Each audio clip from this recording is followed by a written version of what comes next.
Welcome to the Inspire View series. Thank you so much for being here. So I'm in the second year of this series. I guess I should say my name is Cherrise Boucher, and I'm a momentum strategy coach and energy healer. And you can find me at cheriseboucher.com. So as I was saying, I'm in the second year with this interview series, and I am so thrilled to be doing it and that I'm still doing it. And I still have the passion to do it because it's all about stories. It's all about women sharing their stories about how they followed their passion to help inspire and motivate other women to do the same. Because it's not an easy path sometimes. It can be a little rocky, but so many of the women I talk to have like great tips and tricks and like how they get past that I think anybody who watches this series benefits from those. So today, because this is certainly not all about me, I've got to bring up a little thing. Today, I am super, super excited to have my friend from across the pond with me. She's the founder of Yes Parenting, Bea Marshall. She works as a parenting expert in the media and as an intuitive parenting coach with moms all over the world. She has two sons, ages 10 and 11, very close to my son's age, and a gorgeous rescue dog called Coco, whom I have seen and heard on very many calls that we've had. Very sweet dog. So welcome, Bea. How are you? Thanks, Cherrise. I'm really well, thank you. It's great to be here. Oh, it's been a while in the works. Yeah. This has been like a all phone down tag. to me. It's been like phone tag with like setting up the time when we were going to do this, but I knew it was going to happen. So yeah, and it's happening in the perfect time. I'm sure it's the perfect timing for both of us, so it's all good. Yes, I'm sure it is, because it always works out that way. So Bea, yes, parenting was so definitely new to me because, of course, and I think most people's initial reaction is that you can't say yes to your kids, but that's not what it's, or all the time. I mean, of course you can say yes to your kids, but that's not what it's even about. And also, I mean, Bea has done a TedX talk on it, which I've seen, which was brilliant. She's really out there in the media with this. So probably, well, I'm sure that if people Googled you, they'd probably find various recordings of interviews that you've done. And I assume your TEDx talk too. Although I've seen it because you just gave me the link, which was easy, easy peasy to see. But tell us how you even got to this point. Like what led you, because you are passionate about this and you're brilliant at doing this layer thing. I've had a session with Bea myself, so I get the process. And so tell me how you even got to this point and how you got so passionate about continuing it and helping other parents. Yeah. Okay. So just before I start, like it all starts at the beginning, really, like when I first became a mum. But just so that anyone listening to this is thinking, well, wait there, what is this yes parenting? It isn't permissive parenting. And a lot of people grab it in the media, certainly when the media first got hold of it, they're like the mum who never says no to her kids and, you know, all of this kind of stuff. And it's true, actually, I rarely say no to my kids. I very, very rarely. But that's as a result of the kind of the layers of yes parenting. But let me start at the beginning, which is when I became a mum, I had very kind of clear ideas about the kind of birth I wanted, the kind of mum I wanted to be. I wanted to be this real earth mama. I wanted to have a natural birth. I wanted to co-sleep and baby wear and cloth diapers and, all this kind of stuff. And so I became a mum, and to my son, who is known, his name is Peep. That's not the name we gave him, but that's the name he chose when he was 6, and he's been Peep ever since. And he, for the first week, was a typical newborn. He slept, he fed, and he filled his nappy, his diaper. And then when he was a week old, he started crying. And he didn't stop crying for 7 weeks. And when I say he didn't stop crying, he would be awake and crying for approximately 18 hours out of every 24. Oh my God. It was extraordinary. And so in the end, we were at our wits' end. And And I remember there being times I just wanted to throw this baby through the window. I mean, I was just, and that wasn't there have been other times I've wanted to throw my children through the window,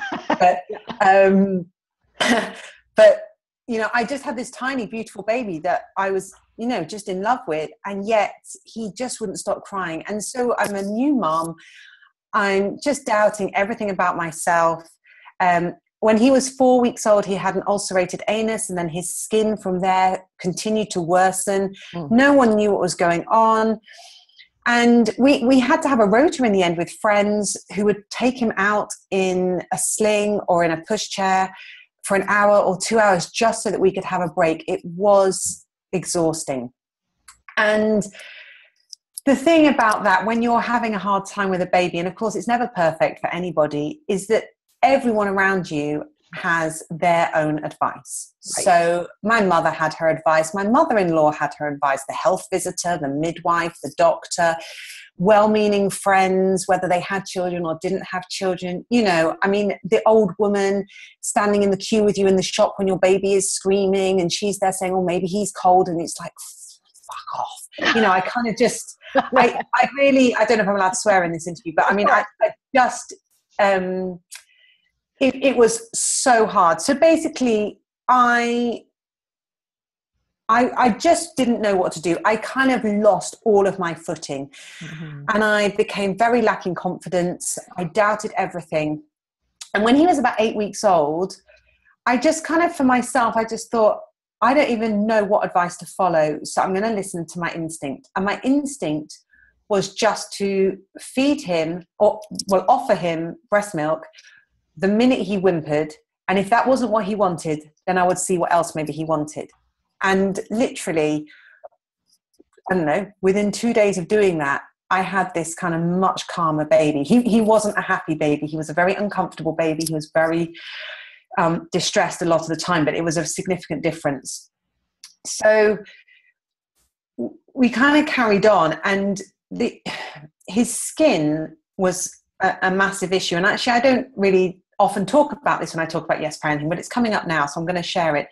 When he was about, I don't know, maybe 2, and my second son was born when Pete was 19 months old. When Pete was maybe around 2, we had to do this process with him called wet wrapping, which is basically where in the States, do you have tubie grip? It's like it's a very tightly woven, elastic kind of band. It's like a tube fabric. You kind of put it on sprains and strains and things like that. Okay. Like an ace bandage, probably is what maybe, we call it. It's just like a strip of elasticy. And it's a tube. Okay. Well, I think it's similar. Okay. So there's a process called wet wrapping, which was where we had to slather him in cream. Then we had to put a whole bodysuit of this tubie grip fabric on him, and it was wet. It had to be wet. Then we had to put a dry one, full bodysuit over the top of that, and then his clothes. And we had to do that morning and night, and he hated it. So in the process of trying to do what the doctor said we had to do for his skin, we were abusing him. And I was so aware of that. Like, in order to help him, we were abusing him. Like, his personal boundaries were completely violated. He was so clear with us that he didn't want us doing it, and yet we did it. And I remember that being very upsetting. And so then he got a little bit older, and, in the UK, we talk about the terrible twos, and it's this time where you expect your toddler to have tantrums and to kind of, stamp their feet and all this kind of stuff and learn how to use the word no. And again, I just found myself having no confidence. I had no connection with him, I think because of this very difficult time that we were having because of his skin and the distress he experienced. And then, this abusive stroke healing. Well, it wasn't healing, actually. It was far from it, but supposedly healing wet wrapping experience. And so I turned to Super Nanny. Now, Super Nanny was this woman on the British TV. Yeah, we have her. You have a Joe Frost. This. And she was all about timeout, all about like warning systems, counting to 3 to get your child to do something, about star charts. And she promised kind of compliant children, well-behaved and compliant children. And And it all sounded kind of too good to be true. And I've learned in my, my grand old age of 38, that if something's too good to be true, it probably is too good to be true. But I grabbed hold of Super Nanny and I became like this devoted Super Nanny disciple. And what then kind of transpired was that I didn't have a little boy who was well behaved and compliant and all this kind of stuff. I had a little boy that became scared of me. And there was this one week in particular where three things happened. And I think it's just one of those weeks sometimes when the universe maybe has been trying to tell you something and you've not been listening. So then the universe is like, okay, I'm bringing out the big guns. Right. So these three things happened in one week. The first was a situation. We had a party around our house. So Peep is just about to turn 3. He says to my friend, can I have a drink? And he doesn't say please. And I noticed this across the room. So I go over and I'm like, what do you say? You need to say please, the magic word, all that kind of crap. And my friend just said to me, he asked me so nicely, it didn't matter that he didn't say please. It's wonderful that he's able to ask. And I was like, does not compute, must teach children to say please and thank you. It was kind of like, what's this about? Then a couple of days later, another friend of mine, her son is a little bit younger than my eldest. She said to me, do you think that we should make our children say sorry to each other if they hurt each other? And I said, well, of course. And she said, oh, I'm not sure. And she'd had this experience at a toddler group where her son, I think, had hit or pulled the hair of another child. My friend had stepped in very quickly to separate them, to say sorry to the other child, to make sure the other parent was there, and she apologized to the other parent and she took her child away, and her child is 2. And the other parent came over to her and said, well, aren't you going to make your child say sorry? And so they had this back and she said, well, no. She said, I've said sorry. I don't think he didn't intend to hurt your child, whatever. Right. And as she shared this, it really made me kind of go, oh, well, I always thought you did need to teach children to say sorry. But as she explained it, I was like, actually, I was made to say sorry. And it was horrible. I have very clear memories now of being told, like, well, when you're ready to say sorry, then you can come back. Right. Yeah. It's a horrible feeling. And because if you don't feel it, if you don't feel sorry, and it's not genuine, then you're just saying the words to get out of trouble or whatever. Yeah. You're like, fine, I'm sorry. Yeah, exactly. And so then you tick the box and then you're allowed to return to the fold or whatever, but you're not genuinely sorry. But the other thing that I realized had happened for me, and I'm sure this has happened for lots of people, is if you've had that experience as a kid, then as an adult, it can be really hard to go, yeah, I was wrong, I'm sorry. Because it's like this, like, oh, I don't want to say sorry. So then I was like, man, maybe we shouldn't be making our kids say sorry. We should be modeling to them what apology looks like, trusting that as they get older and they develop, they will start to realize that this feeling you get inside yourself when you do something wrong is the feeling that leads you to say sorry. And you can do that without shame or any of these other kind of feelings that so many of us have. And then the third and final thing that happened in this one week was I was at a playground. My boys were running around, having a lovely time. I was just sat on the bench, and there was another boy running around, and his mum called him over and she said, you need to put your coat on. And he said, I don't want to put my coat on. And she said, you need to put your coat on. It's cold. He was like, I don't want to put my coat on. And they got in this argument, and it was this like backwards and forwards tussle, and it was all about control. And it was one of those moments where I was outside a situation that I had been in myself many times. And I looked at it in a different way. I was like, oh, of course he doesn't want to put his coat on. He's running around. He's not cold. You're sitting on a bench, which is fine. He's not asking her to play, but you're sitting still. You're on the bench. Of course you're cold. And, why not just say to your child, oh, I've noticed it's a little bit cold. If you decide you want your coat, come and let me know. Like, we have so many opportunities to extend kindness and compassion to our children. And it was just one of those moments I was like, oh my goodness, how many times do I enter into this kind of control where I need to be right because I'm the parent? Yeah. And basically, as a result of these three things in this one week, that was it. I did a complete turnaround on my parenting. I kicked Super Nanny like out of the orbit. And I started thinking, okay, how do I do this? And it has, I'm still learning every single day. My children are my greatest teachers, and they teach me every single day new bits about being a yes parent. But I went on this journey, which initially I swung from the Super Nanny pendulum all the way to the kind of permissive parenting pendulum. Then I was like, no, that's really not right either.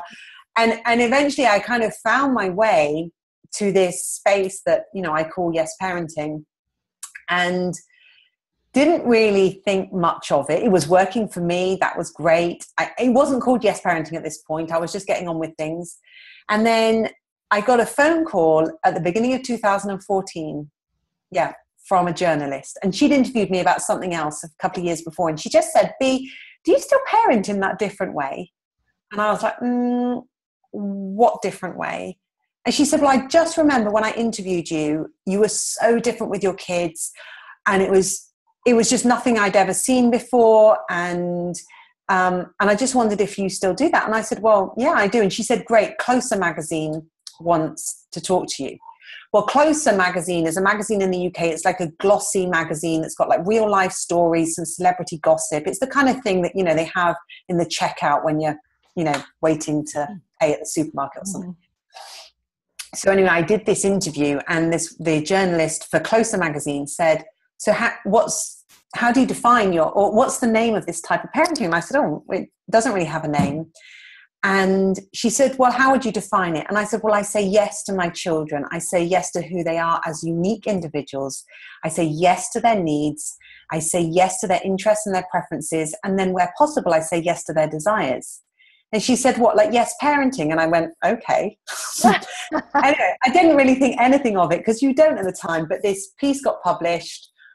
And she said, Bea Marshall, who practices yes parenting. And my background up until this point had been in branding. And I was like, oh, you have just given me a brilliant brand. And from there, the media element snowballed. And, I started doing TV interviews and radio interviews and international media.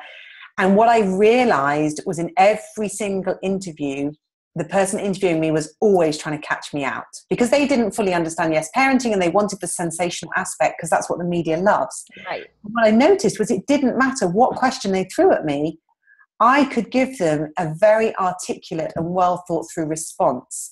So even though I hadn't set out to develop a parenting style, I actually had this whole approach to parenting pinned down to key principles and a very definite kind of way of doing things.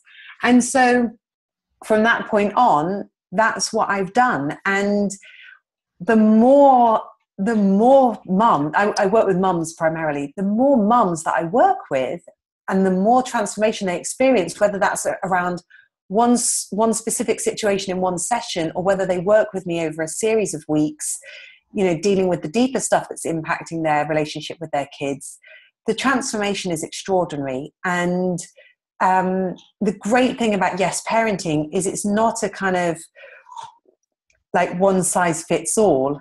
It's about every child is completely different. So when you learn how to say yes to your child, you will parent that child differently to someone else who's yes parenting a different child.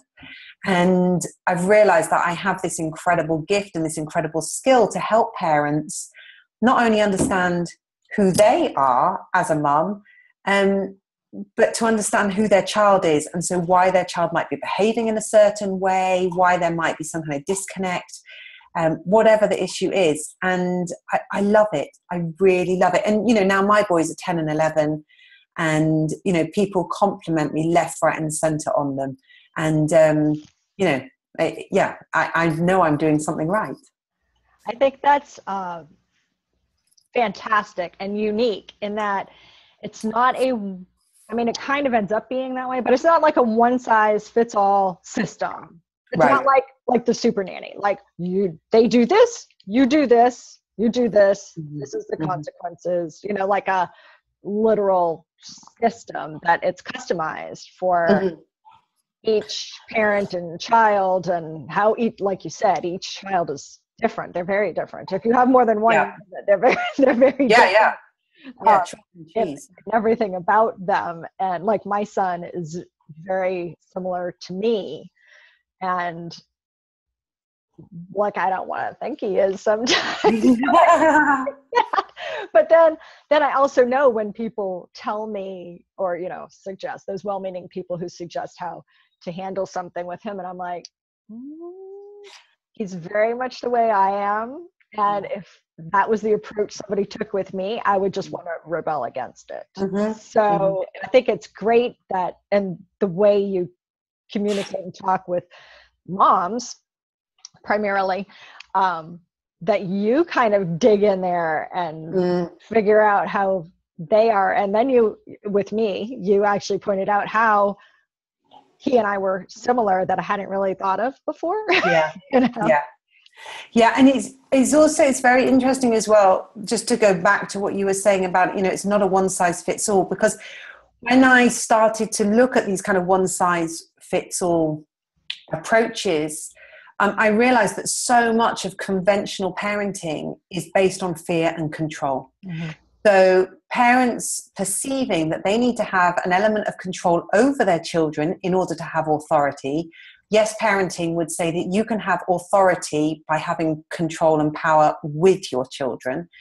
But also it uses fear in either, if you don't do what I want you to do now, then this thing that you don't want to experience is going to happen, whether that's you're going to lose your iPad for 24 hours, you're not going to be allowed out on the weekend, I don't know, I'm going to stop your pocket money, your allowance, whatever.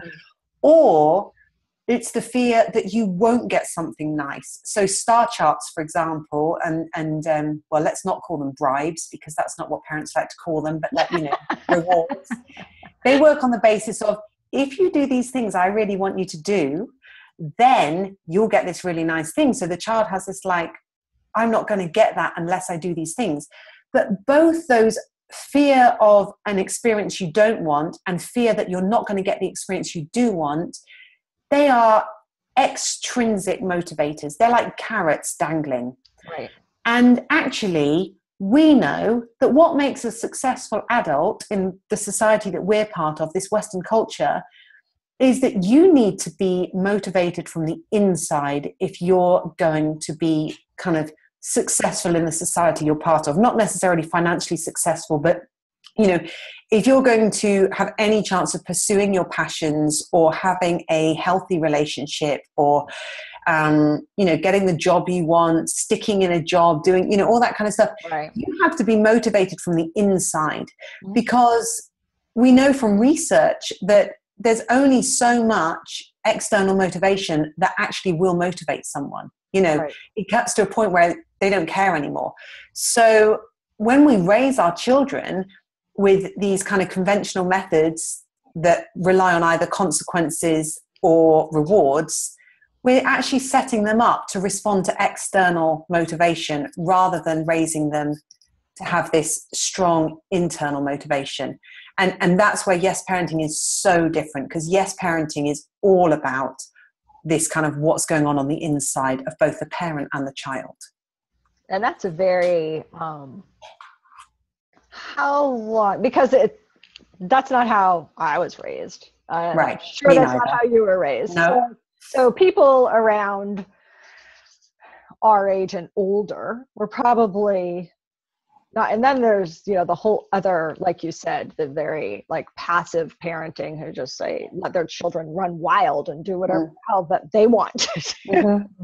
So since it is so unique and a different perspective, how long because even if we know and we start to recognize, like with a session with you, when you start to bring things out, we know and recognize it. How long do you usually kind of see that people find that it's clicking, like, oh, okay, I get it now, and they start to do this regularly? Because that's a whole new habit. Right. So I have known one mum in particular. She had a 1-hour session with me, and at the end of that session, she just said, oh my God, I get this, and this is just, this is extraordinary. And it was about her teenage son who's autistic. And as a result, she now calls me the mum whisperer. And she says that as a result of that one single session with me, she now has a better relationship with her autistic teenage son than she has ever had. So I know that for some people it can just click in one session. That doesn't necessarily mean to say that she can then translate that with her other children and into other situations, but certainly in that situation, it clicked. Right. I think in terms of how long it takes, in some ways it's like how long is a piece of string, because what I realize is when we start to explore parenting in a yes parenting way, which is very much about connection, we're pursuing connection, peace and joy with our kids. It brings up all of the crap that we're carrying inside us. Mm-hmm. So all the ways that our inner child has been hurt and damaged by the way we were parented, that stuff wants to start having a voice. And so when I work with my clients, we will work normally for a minimum of 4 weeks, but sometimes we do it in blocks of 12 weeks, because we work through these things that kind of come up, because if anyone is going to push our buttons, it's our children. Yes. And they I don't know how say to do it so well. Well, they know how to do it, but not because they consciously do it. Like, we often talk about, oh, my child's really pushing my buttons, right, as if my child consciously knows what my buttons are and goes ping, ping, ping.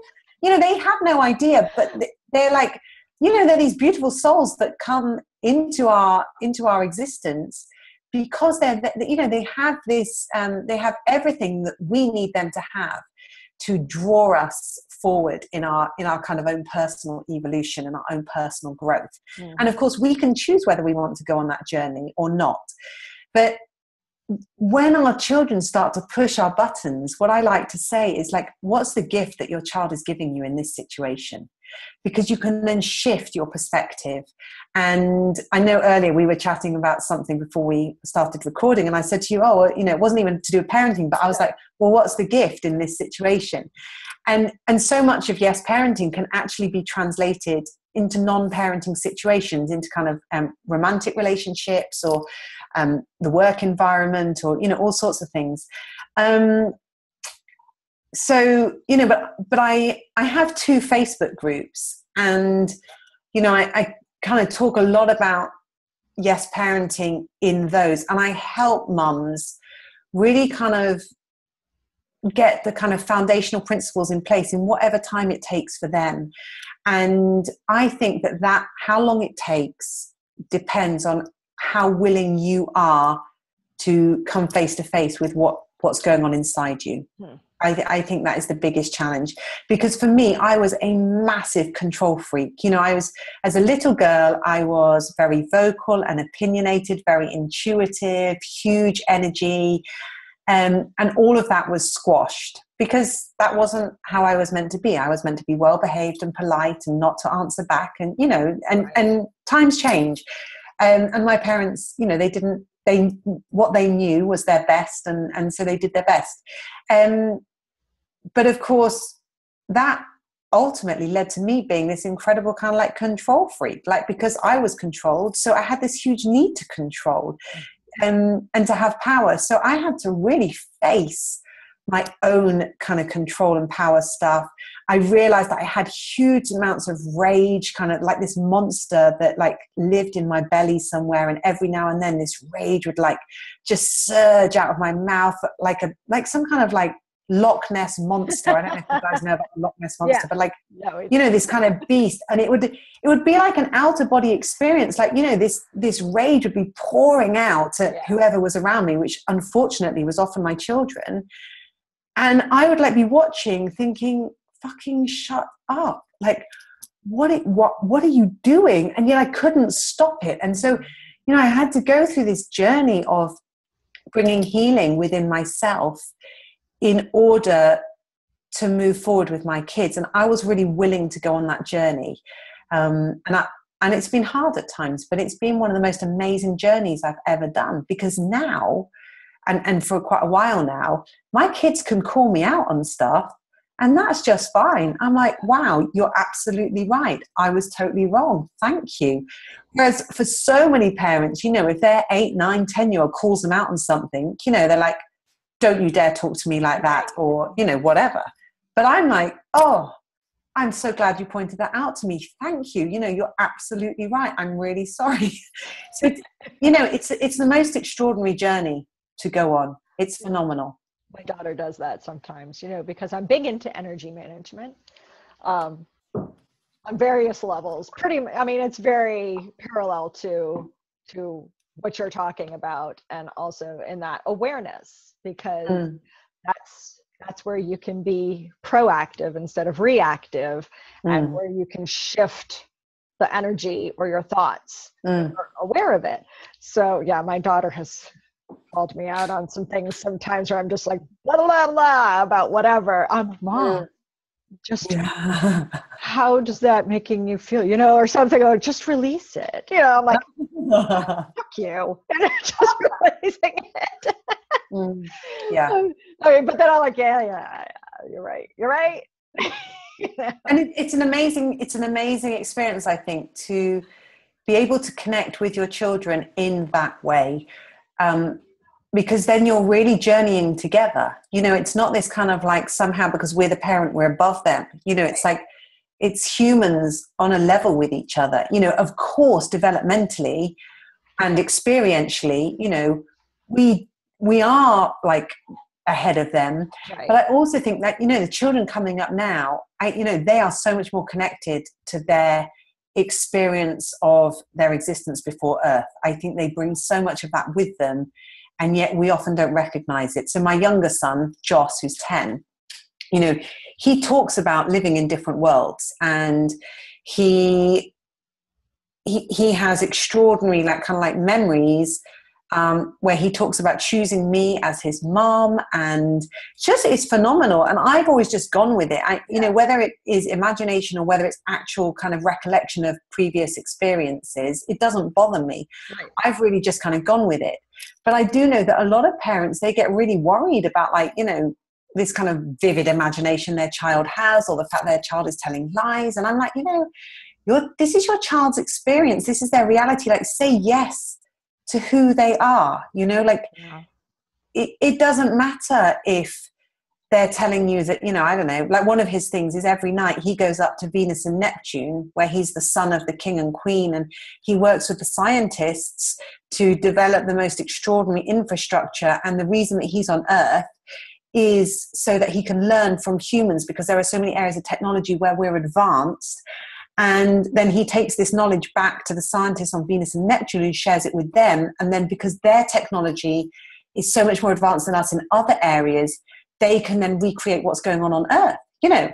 And I've taught him that. I said, you know, so what language do you speak to them? He said, I speak English. And I said, oh, is that what they talk? He says, no, but the scientists have developed a pill so that if anybody wants to communicate with me, they just take this pill and it means that they can speak and understand English, you know. Just awesome. he just knows. Yeah. And you know, it really doesn't matter whether it's real or whether it's imagination. Like, there, you know, this is just a world that he's living in, and I learn from it. You know, I learn from it. And when we can start to see our children as our teachers, wow, I mean, you know, then it's just amazing. Because, you know, even if your child is having a massive tantrum or a fit or something about, I don't know, something that you think is completely inconsequential and doesn't matter, if in that moment you can see your child as your teacher, then suddenly you can begin to become aware of, like, well, where do I get upset about things that might seem inconsequential to other people? Or where am I getting upset about something that actually is inconsequential, you know? And then this leads us on to another principle of yes parenting, which is the concept of being the change that you want to see in your children. Mm-hmm. So when I work with mums who are really worried about their children's eating habits, and then I'll say, okay, well, let's look at that in a minute. First of all, tell me about your eating habits. So then they start to say, well, you know, I'm generally okay, but I do sneak chocolate and, you know, crisps or chips or whatever in, you know, in secret. And, you know, and then you start to explore this and you discover that actually they're massive sugar addicts. desperately not wanting their children to eat sugar. Right. So they're putting all of this focus onto their children's eating habit and completely ignoring the fact that they've got work to do on themselves. Or another classic one is, I want my kids to pick up after themselves. They're so messy. They never pick up. They expect me to do it all. And then I'm like, okay, well, how tidy are you keeping your stuff? How tidy are you keeping your own personal areas? And they're like, well, what's that got to do with it? But then it often transpires that they're not keeping their own stuff tidy. Right. So I'm like, go tidy your own stuff, stay on top of that, and then see if your children still need to pick up. And it's so simple, and yet it's so profound. It's not how we think as parents. We think, my kid's not picking up, they need to change. Right. It's so rare that we look at ourselves and go, oh, my kid's not picking up, neither am I. And so I work a lot with my clients as well, exploring those kinds of dynamics. It sounds like that's really the basis of it. Like, yeah. It seems like it's a parent, like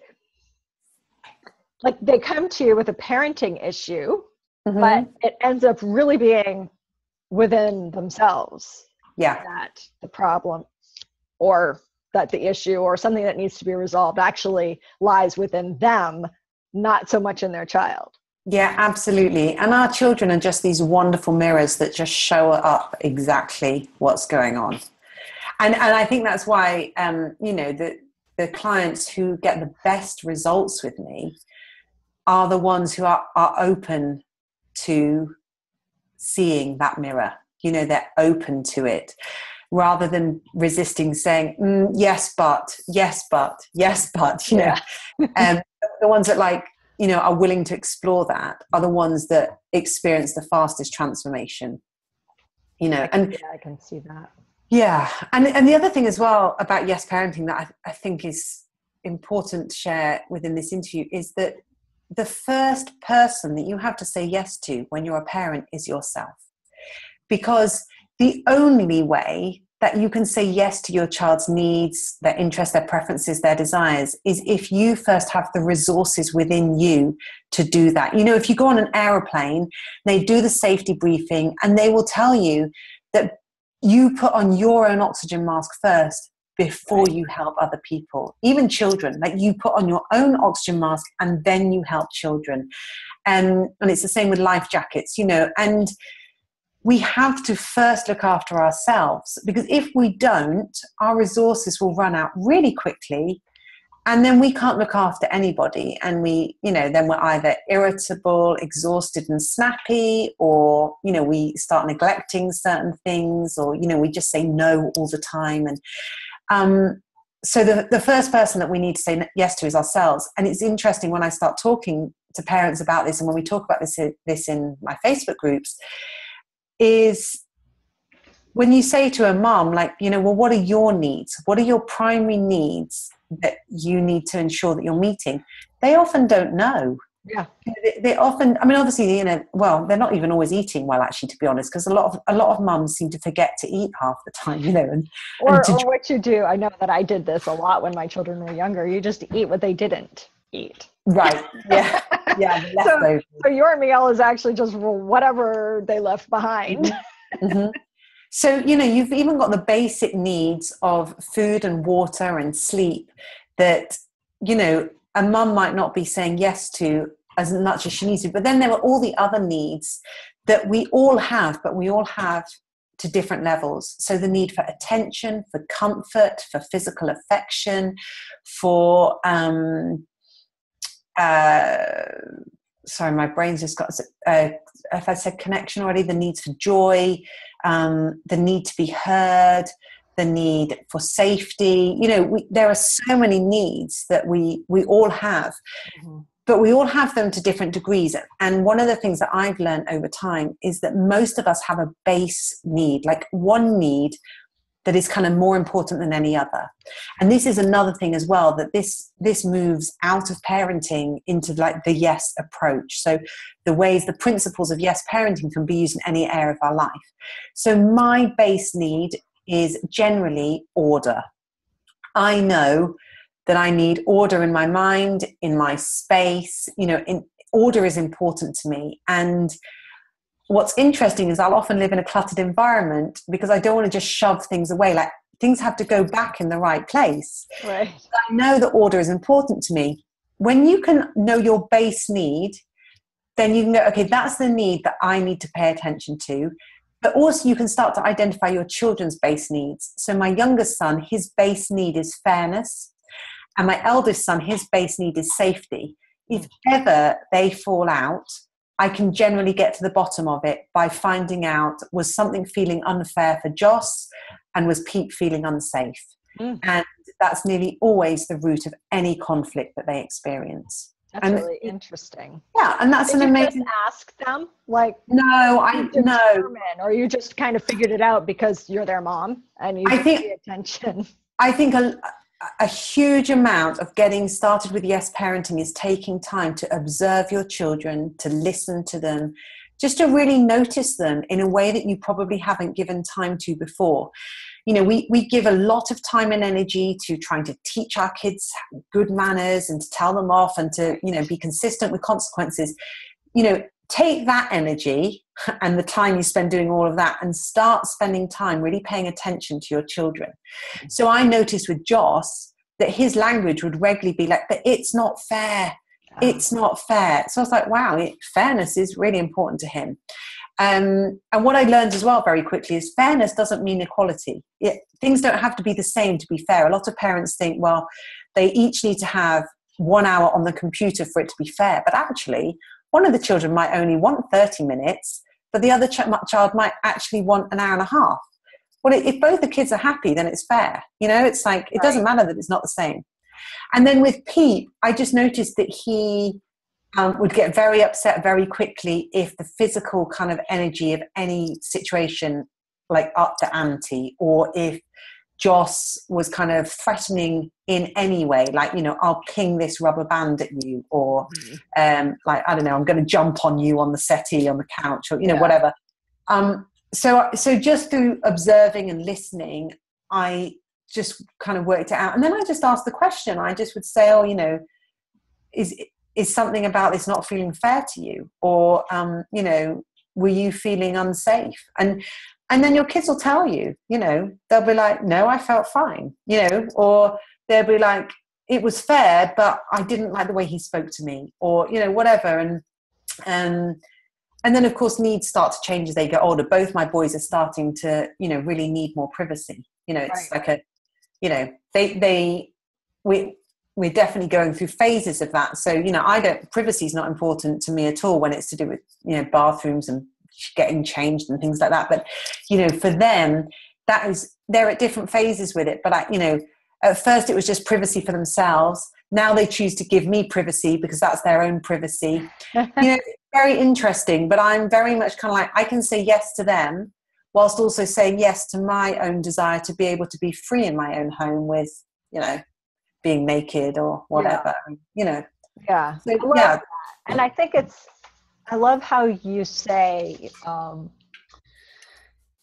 to put yourself first and to really take care of your needs, because that also shows them how important that is. So if you're doing like what you're passionate about and you are really strong about doing it, and you've got this, you know, attitude like, this is happening, you know, I'm doing this because I'm passionate about this, you know, or I love to do this. So you, even if it's multiple things, like if you know, somebody likes to paint and then they also enjoy jogging or something, and it's definitely a part of their routine every day, and it's something they do and the children see this means something to mom and doing this, and it's important to her, then that then transfers to them too, that something is important to them. I think that's a great thing to be aware of, that when you're not taking care of yourself, they're going to probably grow up to not take care of themselves. Right. And Absolutely. they'll be putting other people first all the time at the detriment of themselves. Which is why we have glossy magazines teaching us as grown women how to say no, how to stand up to your boss, how to have boundaries within your relationship. You know, this is what the glossy magazines teach us. And I am convinced that it's because of the way we raise our children. Because, you know, there's the whole concept of boundary setting in conventional parenting, but many of the boundaries we set are completely arbitrary. So for example, like, you know, don't hurt, it's not okay to hurt someone. Well, like, what does that even mean? Like, you know, my younger son gets hurt very easily. My eldest son, I mean, flipping out, you'd have to hit him with a hammer before he cried. He's just a tough nut. Yeah. So how is he supposed to know, like, what the kind of the limits are for hurting others? Right. And then how is my younger son supposed to know that he can actually push the limits a bit, because most people can tolerate more than he can? Or, for example, like, it's not okay to hit someone. Well, hitting is only ever a behavior that has a positive intention. You know, your child is trying to make something right in their world. So if you stop them from hitting, generally by having some kind of consequence or reward for not hitting, then they will probably start hair pulling or kicking. They'll do something else instead. And you see, the other thing about these is that I think what's confusing for our kids is like, well, if I go to a martial arts class, it's all right for me to kick and hit in a martial arts class. It's all right for them to kick and hit in that most recent Pixar animation. It's, you know, there's a lot of environments where it is okay to do these things. So the boundaries become quite arbitrary. But if we say yes to ourselves by having clear boundaries for ourselves, like a boundary being, this is my person, this is my space, I am not okay with that. And in the role of parent, we take responsibility for helping our children set boundaries for themselves. Then it's less about putting a boundary on a child and more about helping a child understand that people have boundaries, and people's boundaries are different. Right. You know, and they're different with different people. You know, it's like, your concept of personal space changes if you're on a crowded subway compared to if you're on an empty subway. You know, if you're on an empty subway and someone's sitting down, you don't sit down next to them, you sit down 2 seats away or 3 seats away. But if you're on a crowded subway, well, flipping out, you're touching everybody. Yeah. So our boundaries change depending on the context. And I think life is, on the one hand, very simple, but life is also other times very complex. And I want my children to grow up being able to kind of weave their way through that complexity. And I think that starts, you know, at quite an early age. Right. And establishing our own boundaries as a way to say yes to ourselves, and then helping our children respect other people's boundaries is a way to say yes to them. And I think that's so important for navigating the complexity of what it means to be a human and be successful within the society that you're part of and be integrated. Right. Yeah, and hopefully, as this method and movement that you've created expands and expands, and our children's children will be at a much better place, you know, and there won't be the same conflict, you know, that we have in recognizing what you've pointed out through this whole interview, that because of the own way we were parented, the way we were parented, and then we're just like, well, that's the way you parent, you know, right? You do the best you can do based on what you know. So I think it's going to be, there should be like a whole one of those lengthy case studies, you know, where they start with this child, you know, and this method of yes parenting, and they watch them till they're like 60, you know, right, with their children, and how that evolves. Yeah, I love what you said then, because it really reminds me of the amazing Maya Angelou quote, which is, it's something about like, it's about doing your best now, but then when you know better, do better. Right. Like, do your best with what you know now, but when you know better, do better. And I do think that every parent is doing their best. Like, even the abusive and the neglectful parents, they are doing their best with the resources available to them. And it just so happens that for whatever reason, you know, things got broken somewhere. And so, you know, their best is not good enough, you know, for their children. But, you know, for the majority of parents, you know, we're doing our best. We're doing a great job. You know, we're keeping our children fed and safe and warm and, you know, all that kind of stuff. But I still think that there is always room for us to do better. Mm-hmm. And so from this perspective, I have a little bit of a conflict with the, you know, people talk about good enough parenting, like you only have to be good enough. And I accept that in the sense of like, none of us are ever going to be perfect. Right. You know, I mean, like, you know, I actively seek for peace and connection with my kids, but just recently, my 10-year-old got so cross in a situation, he put himself up a tree. I couldn't get him down. And I was completely exasperated. And in the end, I said, would you stop being such a shit? And then I was like, oh my gosh, like, you know, and then I was like, okay, I need to take myself away. I need to reconnect with myself. And then I came back and reconnected with him and it was fine. And we laughed about it. But, you know, like, you know, there is no such thing as a perfect parent, but I don't think that we have to settle for good enough parenting. Mm-hmm. I think that it's fine for us to be like, I want to be the best parent I can be, and I am willing to go on this journey, whatever that looks like. Yeah. And you know, I think that is an amazing gift that we give to the next generation. Really? And then, you know, they will go on and give it to the generation after and the generation after. Right. Yeah. Powerful. And it's healing for ourselves along the way, because we're identifying all these things mm-hmm. that probably we didn't even realize we're still sitting there, you know, in our subconscious, or because it becomes habit. And when it's a habit, it's, you don't even know, you don't even realize. Right. So yeah, it's great. It's a pattern. Mm. So I love what you do. And I love how really, even though it's parenting, it's really a lot of self-reflection and self-development and self-improvement, the way you work. Absolutely. And one of the things that I've been kind of really noticing and realizing the last few months is that every single principle within Yes Parenting can be transferred into any other area of our lives. So I've now started calling that the Yes approach.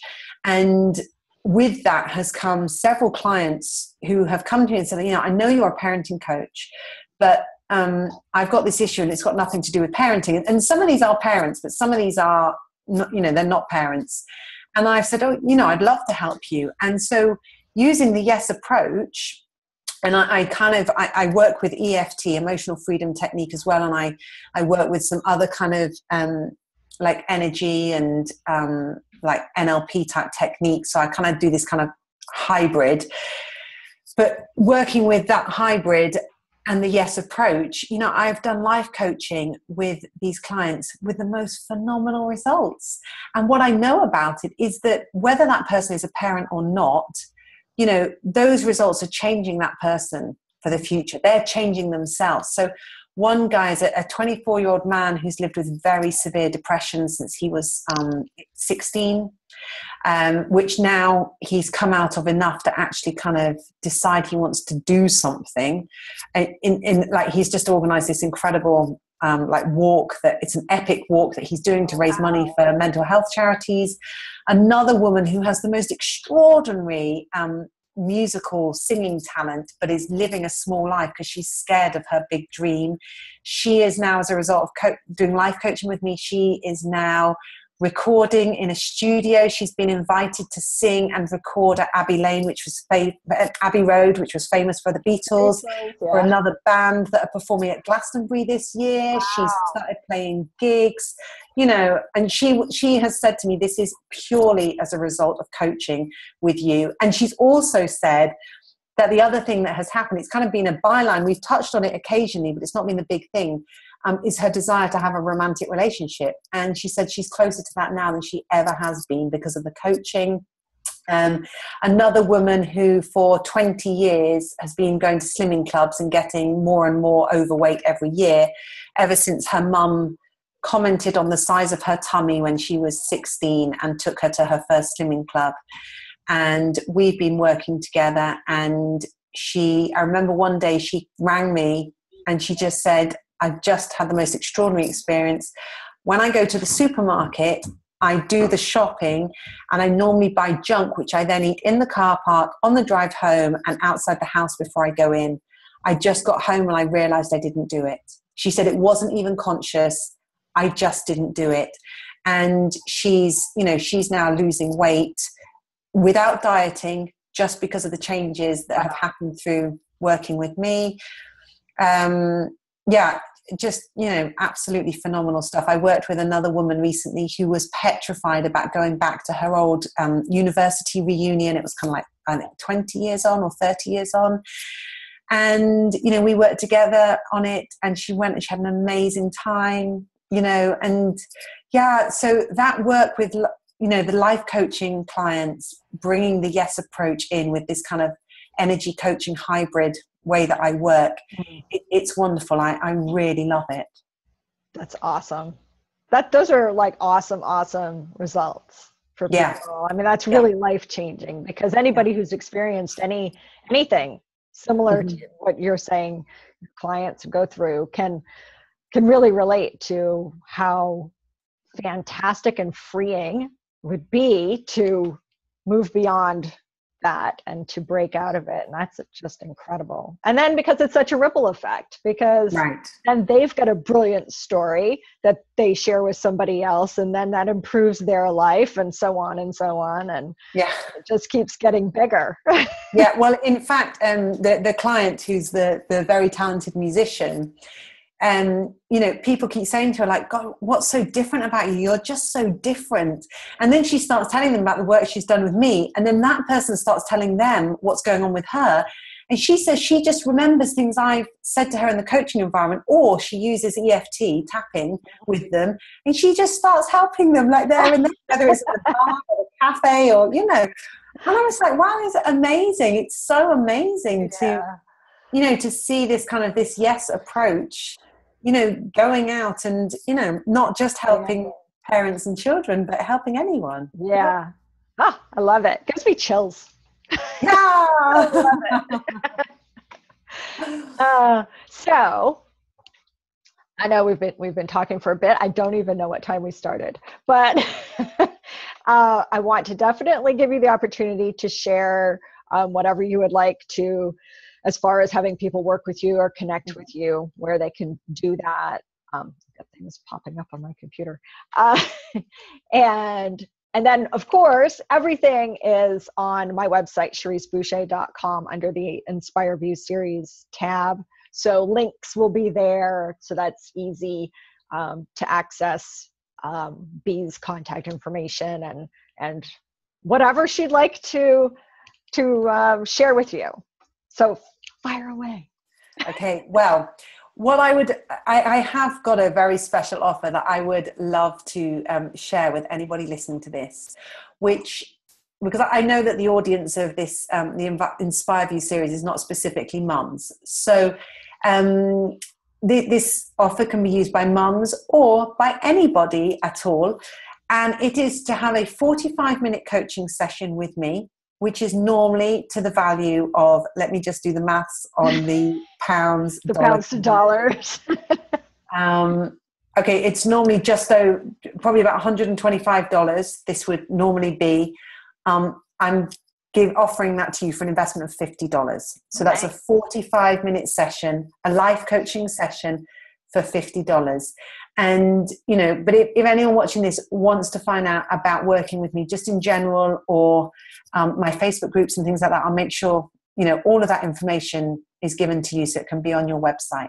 Yeah, because Bea also has a group, specifically a membership group for moms, where she really focuses a lot of sort of a group coaching in an online forum, which is fantastic, because also you get the support of the other women in the group. So. It is. It's amazing. And one of the mums recently just wrote me a testimonial, and she said, I cannot believe this group. She said the value of this group far exceeds £100 per month. So £100 is about $150. And she was just like, it's extraordinary. You get unlimited coaching with me within the group, a monthly group coaching call. I bring guest experts into the group who take the group over for a week at a time. And they're always working with something that's directly related to being a mum, but not specifically parenting. So at the moment, we have a guest expert in doing all this incredible stuff around energy. It's fantastic. And there are resources within the group, really high value resources within the group that are just there to access. There's also a specific one-to-one EFT session offer where you can get EFT with me at the most amazing investment. And so this, one of the members recently said, "Bea, this is so incredible. This is worth well over $150. And it's $29.99 per month to be a member." Nice. So, can't beat that. Exactly. So for over $150 worth of value, it's $29.99. So if anybody is interested in being part of that, it is for mums. And be so welcome to come along. And there's no contracts either. There's no minimum sign up. So, you can come along and try it out for a month and just be like, not for me. And you've had all of that value for $30. So, yeah. That's fantastic. That's fantastic. And as we always know that often, even if it's not your question or your concern or whatever, that somebody else brings something up that is hits the nail on the head for you too. So that's what's so wonderful about group. Yes, absolutely. Things like that even though it's not specifically one-on-one, that those same things come up for everybody. So it could even be something you hadn't even thought of or haven't experienced yet. And then bam, next week, there it is. And you're like, I just read about that in Bea's group. Yes, exactly. Exactly. Yeah. And the other thing that happens in the group is people will say, like, I really feel a bit silly bringing this here. I'm really not sure about sharing it, but, and then other people go, I'm so glad you shared that. I've been wanting to share the same thing, but I wasn't sure. It's amazing. It's amazing. And what's also starting to happen is that people are bringing other areas of their life into the group because they see how that's affecting their parenting. So, their relationship with their partner, obviously that affects your parenting. And I have had people write to me to say that working with me and introducing Yes Parenting has not only dramatically improved their relationship with their kids, but has dramatically improved their sex life as well. So the benefits just keep on going. Yeah. Oh, that's awesome. Well, thank you so much for being here today and us finally getting to do this interview, because I got so much out of it. And all that information, links and everything will be on CherriseBoucher.com again, so that it's really easy to connect with Bea. And you can also find her on Facebook under Yes Parenting, a group, right? The paid group is Yes Parenting for Happy Families. That's the one that's $29.99 a month. My free group is called Discovering Yes. But if anyone wants to search me, Bea Marshall, and friend me or like my page, Bea Marshall Parenting Coach, go for it. Yes, because she's very likable. So, thank you. 2 thumbs up. They can like again and again, except that you can only like once because then it unlikes. So I know. Yeah, we need that. We need the how they give you those new options now on a post. You can like, love. We need that now on pages. We're like, I adore this person. Yes, and adore. Well, somebody's going to watch this and they'll be like, yes, we do, for the pages. That's happening. Yeah. So thank you for having me. It's been great, Cherrise. Oh, thank you.